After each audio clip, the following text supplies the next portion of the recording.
กันคูนะ คันกูหน้าน้ำมูลกว่า เนาะ เอาให้เอาไปทันเลย ขักกะลีนี่เนาะ กินหลายมื้อเลยชิ้นสันเลย เฮ้ยนี่ก็เอามื้อนี้เห็นพลาดเป็นคนเฮง จักจิพ่อหรือพ่อสิ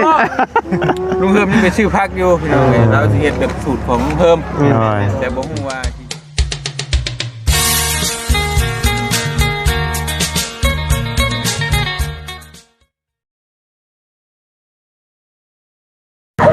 เนาะพี่น้องเปิดภาพมาบันนี้กับป้าเนาะย่อเข่าย่อน้ำแล้วบันนี้เท่านั้นแขกคนมาเต็มอยู่เนาะก่อนเดินไปกราบทักทายสบายดีเนาะพ่อแม่พี่น้อง FC บัดสุขุสุคนเนาะนั่นเลย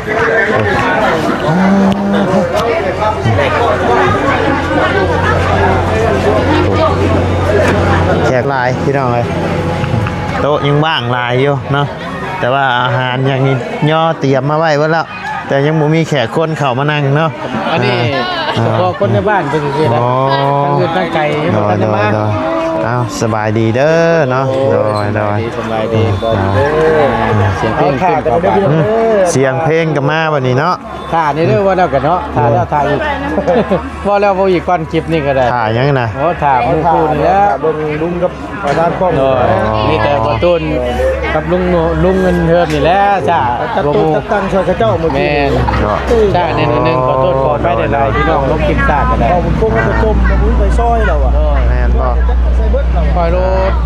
วินอยู่หรอปะ โดย อยากดีพี่น้องดูใจไปซอยคอยเราอ่ะแบบเราสิว่า บัด ไปที่ไหนได้เรากระโบได้เบิ้งกับเป็นตะเมื่อย โดยเป็นตะเมื่อยน้ำเล่าอยู่พี่น้องเลย เนาะ โดย เอาเนาะ เลาะก่อนค่อยกันอ๋อหมกม่วงเอามาขายบ่หรือเอามากินนี่เหลืองหื้ออยู่ ฟังมือเด้ อะไรก็ล่ะ จะฟังมือเด้เพลง พี่น้องเต็มตารางเฮือนอยู่ป่านนี้เนาะ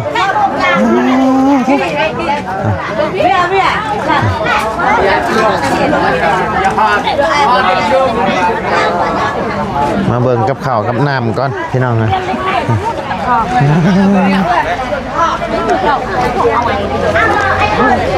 ใช้กับข้าวโอ้เพิ่นเฮ็ดไอ้ใส่แล้วก็ใส่อันนี้ติดไว้อย่างดีเลยเนาะพี่น้องแขกคนมากันย่อเนาะคักพี่น้องคือว่า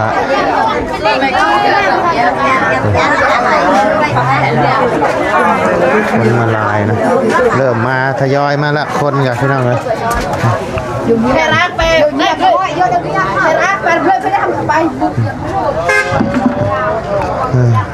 เก่าหนึ่งเรื่องเป็นเอาไปแล้วลูกคุย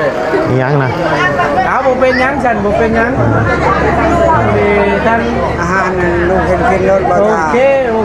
กบ่เป็นยังขอบใจหลายๆขอให้เป็นคนเป็นมาพวกงานพวกการเนี่ยก็ให้เพิ่นกินอิ่มกินยังครับอ๋อต่างหากโทษญาติของเขาน่ะต่างหาก ต่างหากบ่ ต่างหากโอเคสันตุโอเค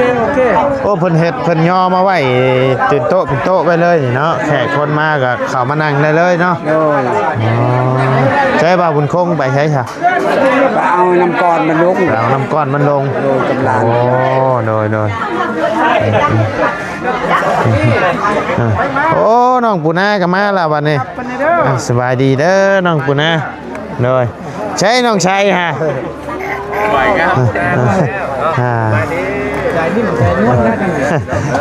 มาแบบนิ่งๆพี่น้องเลยพี่ชมเลยสบายดีเด้อ ไปอยู่ๆเตียงนี่บ่มีถ่าเด้อว่าถ่าเด้อว่าเบิ่งให้เด้อว่าจะตาเปียกถ่าแซะเด้อเชิญชวนเด้อพี่น้องเด้อไปมาเบิ่งน้ำมันทูนนี่เด้อ โอ้หมกม่วงขายได้เนาะ ขายได้น่ะ เอามาขายบ่นี่นะ รักเอาแล้วเนาะเดี๋ยวขอยยางมันข้างนี้กันเด้อ เลยมักซรีก็มี มักชะลอยบ่ ไปแล้วเลิกกูแล้ว อ่า เนาะเพื่อนมาบ่ทันครับ ท่านครับ ทำพักผ่อนครับ ก็เป็นยังมัดใหม่ก็ได้ เรามัดนี่มัดไป แต่ว่าบ้านเพิ่นเฮแต่เช้าดีเนาะ เช้าดีได้ลุงเอ้ยขนาดเขามานิดนึงเสียดนิดนึง แต่ว่าเป็นเงินกันเป็นคนคุ้นใหญ่เลยอ่ะเนาะ ไอ้ล่ะโทรนำแต่4 โมงเช้าทั้งโทรทั้งส่งเสียงป้าอยู่ เห็นอยู่ มาเดินมาเว้ยอยู่ แต่ว่าข่อยเชื่ออยู่ว่ามาในนี่ยังบ่ซ้ำข่อยมาหลังนะคู่หนึงบ่ดีเมื่อกี้นี่ นี่น่ะ เอออ้าวข่อยหอยไว้น่ะ มีฟองมี ข่อยหอยว่าคู่หนึงบ่ดีน้องชายหิวไปข่อยด้วยไปจัดการลุงเพิ่นว่า รีบเลย โอ้ยข่อยเฮ็ดจักหน้อยข่อยไปซื้อพักมาก่อน คืออย่าง เออไปชอบมึงโลดหาเข้าไปอย่าคู่อ่ะ บอส ได้ช็อตได้ยัง บอ ไง สคอยแนบไปคือเห็นอยู่ฮะ คนถ่ายกินน้ำเจ้าค่ะ นั่นแหละที่ว่าข่อยเนี่ยข่อยว่าข่อยเช็ดเอง คอยกระถ่ายกินน้ำเจ้าเหมือนกันแล้วจ้ะ โอ้ขอยกันคือกันแล้วขอยกัน กินเล็กๆน้อย ก่อนนู้นนะ บ่นะเจ้าว่าเจ้าว่าว่าเจ้าสิเฮ็ดเนาะกระถาแล้วอ่ะ บ่ได้กินก้อนนี่นี่ โอ้ย ว่าเปลืองได้บ่ได้เนี่ยกินเปลืองโหว่าบางทีน่ะ อะไรก็ ต่อยอดได้บ่ได้เด้อ แม่นบ่ บ่ไรบ่ปานใดบ่บุญมาบุญมาโอ้เนาะ อ่า ใครได้บุญเบิ่งไงมันยากข่อยเว้าอยู่หั่นผู้ไปหาปืนหม้อแล้ว ไปหาปืนหม้อแล้ว จะมาเลย ขนาดแล้วไปหากอกแกกแล้วเนาะ อ่า บ่ยาวอยู่เป้าบ่ยาวบ่ยาว ไปน่าจะไปหาชื่อพักถ้าบ่เราก็ไป โดนเอาสิไปสิไปก่อนเนาะ อ้าวไปใช้นะ เพราะว่า เขาอยากเว้าแท้หิวข้าวแล้วข้าวไม่ใส่บ่ทันว่า แม่สิบ่กินบ่ แม่ได้สิเจ้าได้คนในคลิปเนี่ย ไล่แล้วบ่ หมู่ห้องเท่าบ่เลย ไล่แล้วบ่ ห้องแท้มาแล้ว โอ้สับ มาเลยนะมาเลย มาละพี่น้อง โอ้ยตกใจก่อนก็ได้ โอ้มาแล้วพี่น้องสาวบ้านแก่งจอง หน่อย เต้ชอบเต้ ตามถนนทางอยู่ในรถไฟ เมื่อวันจันทร์นี่ก็แม่นทางเฮือนน้องแพนเพิ่น วันกันสิฮอดนี่บ่ ดอยได้ยินทางบ่ยาวเพิ่นว่า นี่วัน มื้อนี้วันศุกร์ โอ้เตียงโอ้อยู่ถ่ายที่ห้องข่อยเลยเด้อ เอาขาดิเขากินดิ ไปชื่อมะนาวชื่อ ถ้าเจ้าที่เฮ็ดนะถ้า เอ้าพี่น้องน้องแพนมาแล้วเนาะ ก็ควรที่ ใช้ขึ้นทางเฮือนพุ่นแล้วดอยอ้าวสบายดีเด้อทางน้องแพน ได้กันมา สวยดีเด้อ ใช่คือว่ามา2คนก็เห็นขึ้นมาผู้เดียว น้องบ่ไปทาน อ๋อโดย เลื่อนกินเลื่อน บ่แม่นบ่อยู่ข้างหลังฮะ แม่นนะ อ้าวเอิ้นมานำน่ะแม่ คือว่าสิไปถ่าย อ่า น้ำอยู่ โอ้ห้องน้ำ ถูกก็บอกคนเจอเลยเนาะเพื่อนถูก อ่า ได้หรอ เนาะเอ้ย อ่า ไปพักกันเนื่อนหมู่บ้านล่ะเอ้ย อ่า ไปแล้ว ก็ต่อแขน ก็ กัน ก็ มา กันก่อนให้มันแล้วมันทั่วก่อนเนาะ ไปหิวข้าวหิวน้ำเลย ใส่ก่อนก่อนเนาะสิไปกูไป โอ้ยมันมีมันก็ต้องมีผิดพลาดกันแน่เลยพี่น้องเนาะไปลืมกันกัน ไปอย่างข้าไก่มันก็มีมือนะ โอ้ยมันต้องมีนกอยู่แล้วมันจะเศร้าได้บ่นี่มันตาลิงตาลายได้นั่นเองพี่น้องเอ้ยกำมังแน่ฮะอะไรก็ตามแกเราเนาะมาใส่ นี่มาแล้วกันอย่าลืมเด้ออุดหนุนเขาได้อะไร ใช้เจ้าของมะม่วงไง ช่วงนอน ใช้เจ้าของมะม่วงไง ม่วงทุกคนนะ ฮะ ชื่อแม่ตัวโต เจ้าของมะม่วงนี่ใช่ อันนี้นะบ่ฮู้คือกันก่อยก็ได้ ลัก ใช้หัว เป็น เจ้า เราอยู่มากกว่านึกว่าเป็นยังจอยขึ้นเลื่อนอยู่ ลักเอาแล้วนะใช่ มาขายบ่ขายเราอ่ะ คอยก็ว่าเปิดเอามาซอยขึ้นเพื่อนน้องใส่แม่ โอ้ยบ่เห็นถือถุงมาในนี่แม่นึงทัก ใจจะไปรักของเจ้าได้ โยบ่เห็นเนาะ เสพเลย แนมใส่แนมขวามันก็สิได้กินอยู่รอบเป็นปาก มันเละ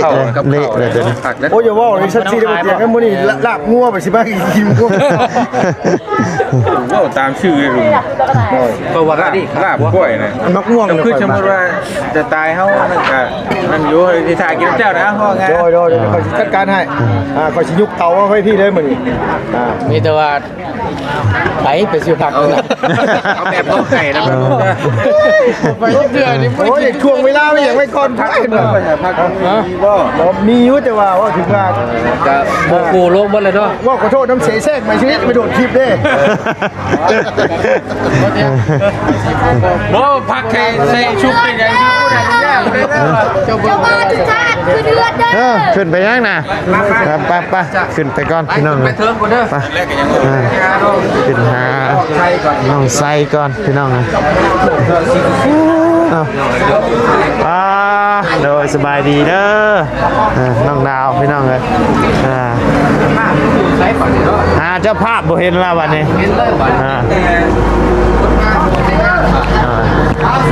สบายดี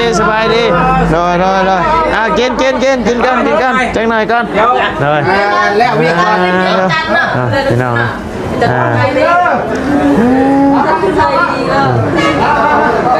ใช้ พอคิวน้องแพนพี่น้องเนาะวันจันทร์บ่ว้าวใช้ ต้องไปห่วงนั่นเอื้อยเพิ่นแล้วเนาะ ถ่ายผู้แคนเนี่ย ผมไปบ่ได้เด้ สบายดีน้องไม้โดยมาพี่เข้ามาหามานั่งน้ำมูพี่ไว้ นั่งใกล้กันดู กินกับพริกเอาพริกเนาะแม่นพริกก่อนเงินก่อนทอง อันนี้นั่งยังไงนะ น้ำปลา มันมาก็ไปเตะ ดักมาเลย โอ้เป็นจุดตรงนี้ว่านี่นะ จดคือแบบซอย แต่ว่าเวลาไปซอยเราจะได้ซอยขึ้นทำเก้าใช่ป่ะซอยร้ายกว่าเก่าที่เนาะ พี่ชิเมนเนาะ เจ้าอย่าลืมจดเขาเด้อบัตรคอยขึ้นเพื่อนคอยเจ้าไปเด้อ สิไปได้บ่ เอ้าอยู่ไปได้นะสิเป็นยังขอยก็มาได้ ไปเฮาก็มีรถเด้อ ขี่สองแถวไปเจ้า ไม่ได้กันเลยบ่ แนวนั้นแล้วเปล่า โดยจะไปแล้วเด้อ อันนี้คือเห็นในนี่นะเพราะว่าคนเห็นบ้านโพคือกันนะ อยู่ทางบ้านเมียคอยคือกัน แต่ว่าบ้านเท่าเดี๋ยวบริจดนะ บ้านเฮาแบบซอยขึ้นเทือนธรรมดาเพิ่นบ่ คันขึ้นเพื่อนนี่เพิ่น คันน้องได้จด คัน บริ น้อ จ ง ดเลยลองแดงยัง โอ้ ไง งานแต่งจดได้งานแต่งนี่จด แม่ ได้ เห็นทางบ้านเมียเขากับเป็นงานแต่งจด มือเนาะ สิบูมดิพี่ เนาะมือเนาะเมนโอ้ได้มันลงที่เรากล้วย ตาการบอกครับซ้ำมือซ้ำคืนจึงได้พอเลยตักก็พอละเอียด รักชื่อได้อยู่ที่หน่วย บ่ได้ครับบ่ได้ปิดบักกล้วยกิน เพิ่นบ่ให้ปิดซื่อ ปิดได้ยับได้ยับได้ น้ำบ้าว่าสิปิดเอาอยู่บอกข้าวด้วย นะว่าจองข้าวเด้อ ปิดเอาเบิดขึ้นมือเดียวเดี๋ยวก็เจ้าเอาเบิดเลยเอาเบิดเลย บาท มันเป็นโทษแล้วเมื่อกี้นี่ผมจำมากล้วยชื่อพิษผีมันเลย จับคือบ่ได้ จับบ่ได้ จับบ่ได้ มือไปว่าอย่าเอาเด้อนี่ เพิ่นยังบ่ให้เอาให้ครบ3มื้อบ่ ยับได้อยู่แต่ว่าจะไปปิด อ๋อบ่ให้เอาบ่ ไปว่าจับมึงมากล้วยนะยาวเร็ว จับคือบ่ได้ จับบ่ได้เลย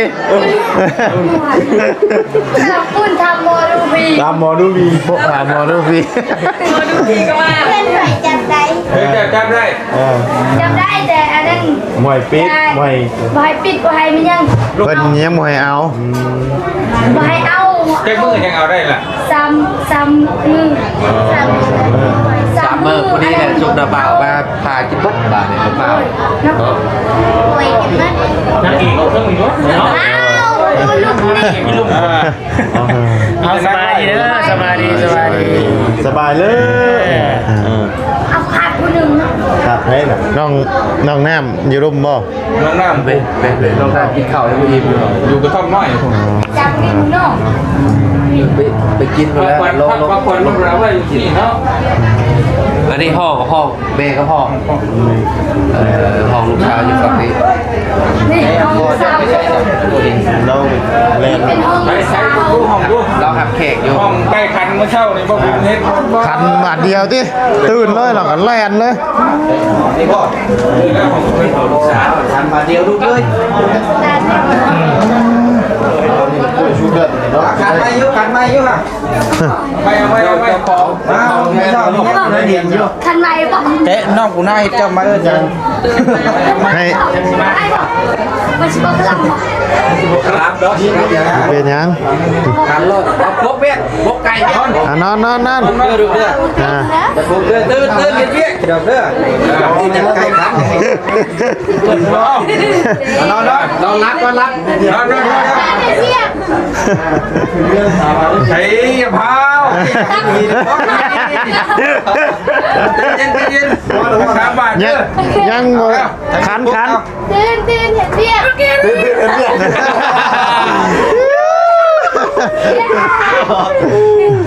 อันนี้ตื่นเห็นเรียกบ่ห้องใช้ตื่นมานะ แล้วห้องเทือที่2คอยก็ยินตาแล้วห้องเทือที่3ลุกเลยเด้อ บ่สิร้องเมืองว่าให้น้องปูนาห้องไปเฮ็ดเวียกกับห้องไปริมนี่อะไรสิตื่นไว้อยู่แค่เสียงไปกันแล้วเอา เห็นเบี้ยกว่า เฮ็ดเวียกก่อน ไปเฮ็ดเวียกกัน ตื่นเห็นเบี้ยก นี่ตื่นไปเฮ็ดเวียกแบบนี้ตื่นไปริมบุญเด้ตื่นไปริมบุญไปเที่ยวงานบุญเด้อ ไปลิ้น ว้าวเลย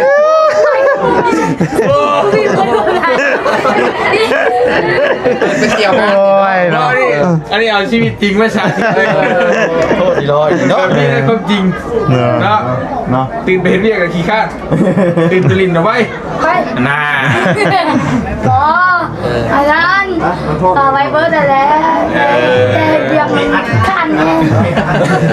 ป้าพาน้องแพนเพิ่นลงไปหากินข้าวกินน้ำก่อนพี่น้องเอ้ย มานี่ก่อนก็ได้คุณฮะ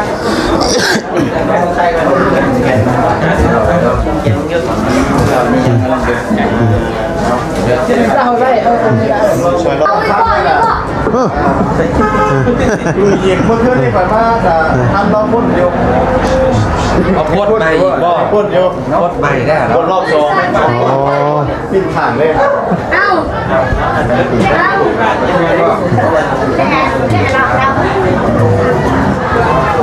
จดได้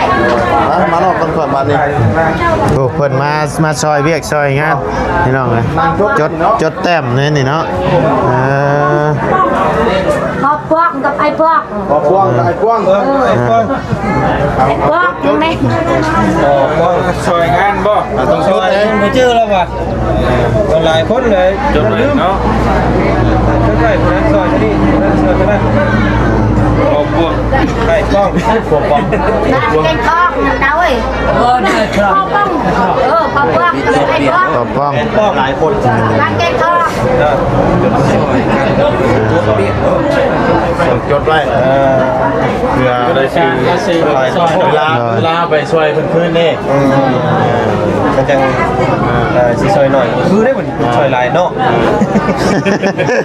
เนี่ยคือกินเพราะว่าได้แล้วสวัสดีน้องไว้ได้เนาะนี่ตัวหนังสือน้องคนนี้เห็นบอกนี่ชมคนน้องไว้พ่อเว้นยังไงไอ้จันเบ้าไอ้จันเบ้าจันไอ้จันแต่งงามเลยเนาะเบ้าจันเราเขียนเบ้าเลยเบ้าจันสนิทบ้านไอ้เด็กโอ้เราเขียนเป็นได้เนาะว่าเก่ง โต๊ะแล้วก็น้องผู้ได้สบายดีสบายดีสบายดีบนมือสบายดีบนมือพอเราคนแรกบนมือมาว้าวนี่เปลี่ยนมาตั้งแต่มีแรงไอ้กำมือคุณสมพรสมพรนอนหนาวโอ้ไม่หนาว โอ้โหหนาวเลยแบบนี้เลย รุนแรงน้ำรุนแรง เอาลงบนไปเกือบหาย แม่นเนาะถอดเกิดไว้จะร่มในหายนะโดย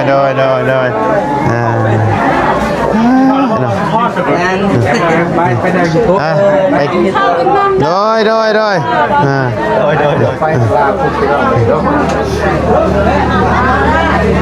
อย่าเอาเกิบข่อยเด้ออย่าเอาเกิบข่อยเด้อ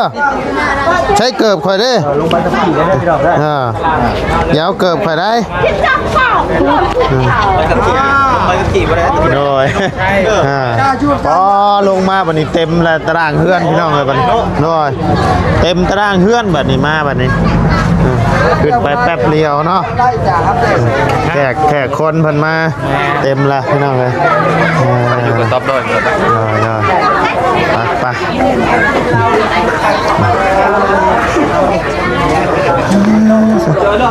โอ้ทางไงสบายดีเด้อ แม่เราไปยังเนาะวันที่การคาเวียนเรื่องอะไรเนี่ยทำไมทำเรียบป่ะแม่คนหนามันมากคาเวียนขอบคุณนะสบายเด้อได้แบบรถเต้ไล่รีบขึ้นบ้านเลยเฮ้ยได้จับตัวขับเชิญจากคนเอาไส้ไปเลยมา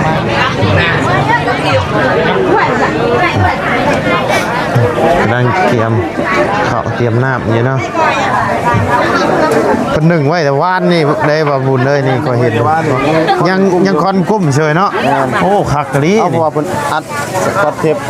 เป็นไว้อย่างดีเลยเนาะเอาแหละมันฮ้อนน่ะมันเป็นน้ำมันบ่นั่นเนาะบ่ใช่คักกะลีก็สบายได้นี่เนาะเฮ็ดเตรียมไว้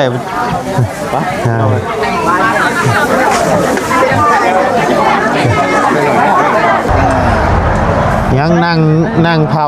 าเคียงเลยใส่ซีนซอยนะว้ายฮะซอยแม่ได้ขึ้นเด่น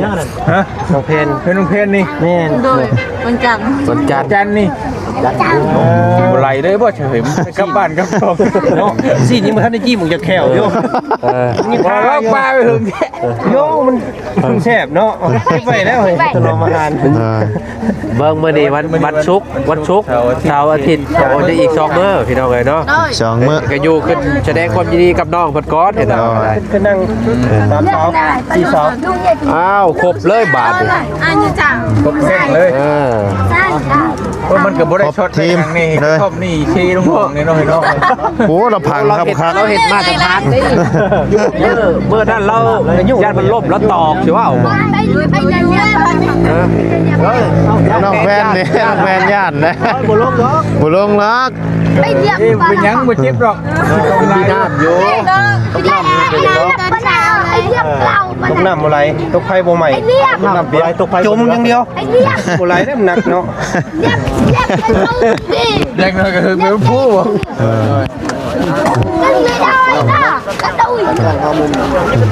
เบื้องหลังวะเบื้องหลังพื้นละ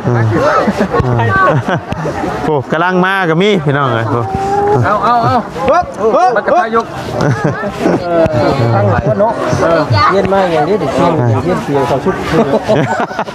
เอาเห็นบ่เราเป็นท่ายกนั่นบอกว่าจัดเด้อพี่น้องเด้อเป็นท่ายกนี่บ่ได้ค่อยบ่อยู่บ่จัดบ่ได้เป็นท่ายกนะ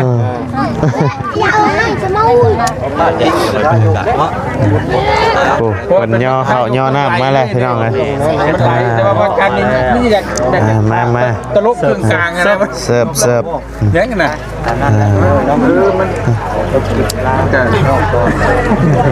มันจ้า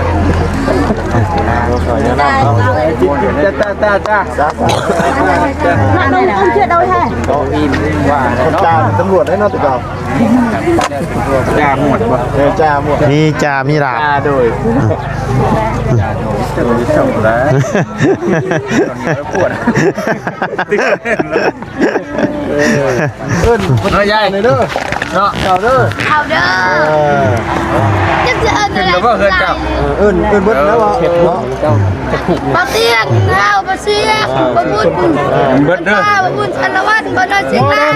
โดยปะนาสิงได้ปะได้ปะเพิ่มกันเลยจัดเสียงเป็นบ่มีแซ่บเอาเลยกินละกินละเบายังมาเอาบาดได้อยู่ยังอันนั้นอยู่ขาพักอยู่ยังงึงงักขาพักยิ้มในคู่ยิ้มสิก้อนก่อนเบิ่งละเบิ่งเด้อเบิ่งหัวจะรอเป็นนาเป็นละแน่นบ่น่ะไอ้มาสิฉันรอเซฟนี่โอเคนี่นะคันคูนะ กันคูนะ พันกูหน้าน้ำมูลกว่า เนาะ เอาให้เอาไปทันเลย ขักกะลีนี่เนาะ กินหลายมื้อเลยกินสันเนี่ย เฮ้ยนี่ก็เอามื้อนี้พาดคนเฮง จักจิบ่ได้บ่ดิ ลุงเฮิมนี่เป็นชื่อพักอยู่พี่น้องเราจะเฮ็ดแบบสูตรของลุงเฮิมแต่บ่ฮู้ว่าสิแบบใดแล้วก็ถ่ายกินแล้วเบิ่งเนาะ หัวผู้โซสุด คนประเทศนาได้สิครบเลยบ่